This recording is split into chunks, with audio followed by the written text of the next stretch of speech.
Daily Broadside, day 775. Let's talk about Roadhouse for a moment. The first one, not the second one, because I refuse to watch that trash. Not that the first one isn't trash, but it's funny trash, you know what I mean? But listen, I was watching a clip of it last night before I put myself to bed, and the dude tells Dalton, Dalton tells him, he's like, $5,000 up front, $500 a night to clean up this bar. Now, I don't really remember if it was ever said, like the time frame he was looking to clean, like give me 2 weeks, I'll have this bar on the up and up, and then I'll leave town or whatever. But think about it like this. It's 1989, okay? So I go to my trusty inflation calculator and I punch in the money. That means he's basically saying, I want $13,026 right now up front. And then you're gonna pay me $1,302 every night. Now, there's bands that don't get that much to come play, a set at a bar. Like, think about it. This is 1989. There looks to be, and I'll give them 100 people, and I don't even think there were that many, but let's say there was 100 people in that big ass bar, which, as big as the Double Deuce is, the overhead's got to be a little large, right? I mean, keeping the lights on in that place. The place looks like it's like 8,000 square feet. It's huge. I don't know why it needs to be. It's the size of a roller rink. It doesn't need to be that big, right? It's just a dive bar. It's a big dive bar. But let's say there's 100 patrons in there, right? It's 1989. Beers might be $2.50, but I'll give you $3. A $3 Coors Light is what I'm talking about. All right. So if everybody in there had 5 beers, which is probably excessive, women don't usually drink 5 beers. They might have 1 or 2. Some guys might pull on 8, but let's just say everybody buys 5 beers. That's $15 per person.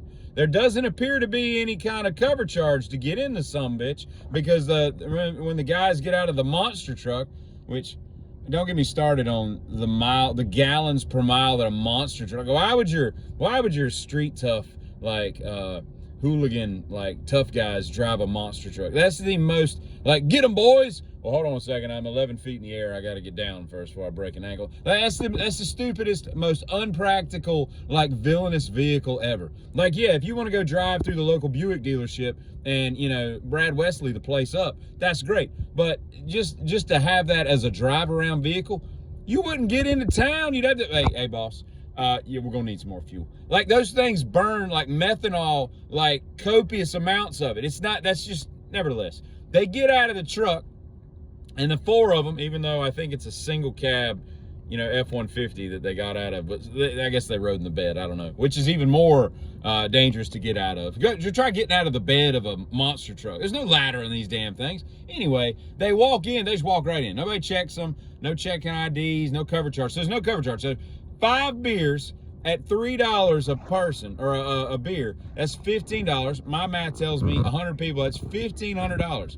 So they just cleared $188. They ain't paid the bartender. They ain't paid all the other Dalton Mennonites that are there to help him. The big guy that he's like, right boot, he looks and there's a who goes to a bar and hold on, buddy, let me hot glue a razor blade onto my boot just in case I get in a little trouble. In case I get in a scuffle with somebody, I want to be able to kick them with a razor blade.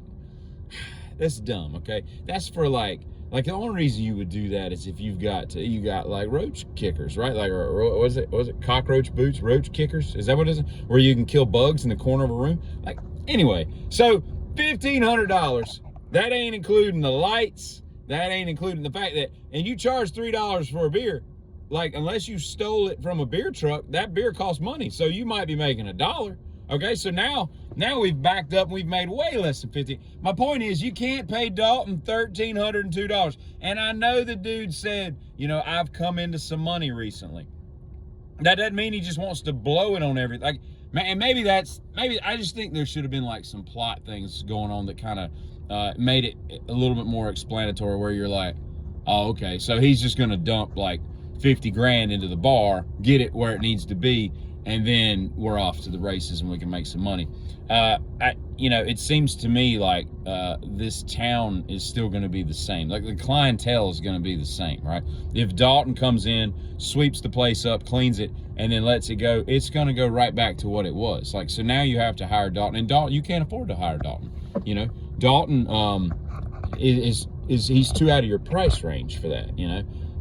The whole movie just it annoys me on so many levels, yet I can't stop watching it, you know. It's I don't think I've ever seen Roadhouse, a clip of it or on TV or anything where I don't stop and watch it. And I don't know what it is. And I like Patrick Swayze. I think he was probably a pretty cool guy. Like, he seemed to be a pretty down-to-earth guy, right? And this is the second Patrick Swayze video I've made in a week, I believe, because I made one on Dirty Dancing a few days ago that no one watched that I thought was pretty good. But anyway, I think I'm in a blue shirt. I think I'm in a Harley Davidson blue shirt if you want to go watch it. But I'm talking about Dirty Dancing. Johnny. But anyway, yeah, so I don't know, man. I just... I can't not watch it, and I don't understand what the fascination is with movies like that. It's kind of like Shawshank, you know, if you got whatever it was, TNN, TNT, and, you know, 15 years ago, that's all they showed, man. It was just like on a continual loop, and you watched it every damn time it came on. I don't understand that.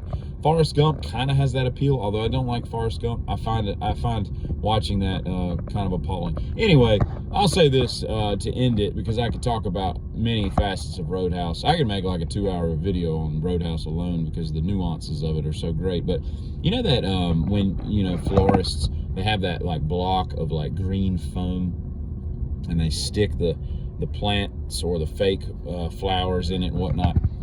It's foam, but it's not. Like, everybody's pushed their finger into that stuff, because it's almost like, I don't even know how to describe it. No one that I know can tell me what that stuff is, you know? And I challenge anybody without Googling it to tell me what that stuff is. And don't say green plant foam, because that can't be what it's called. It's like, what kind of material the hell is that stuff? You know what I mean? It's a different product for sure. You know, and the last thing I'll say is that I think Eddie Van Halen is a dickhole, whatever I just said. He's a dickhole, always was, always will be. Even though he's dead, he still remains. His legacy is good guitarist, dickhole. You know, that's what it should say in his Wikipedia entry. But I will say this: for all his many accolades as a lead guitarist that he gets, he is much like Hendrix. He is so much better as a rhythm player, both as the player and the writer of rhythm tracks, than his lead playing will ever allow him to be. As good as he was lead, his rhythm playing is amazing. Absolutely amazing. So much more fun to play his rhythms than his leads. And Jimi Hendrix was the exact same way. Y'all have a great Saturday. Get it.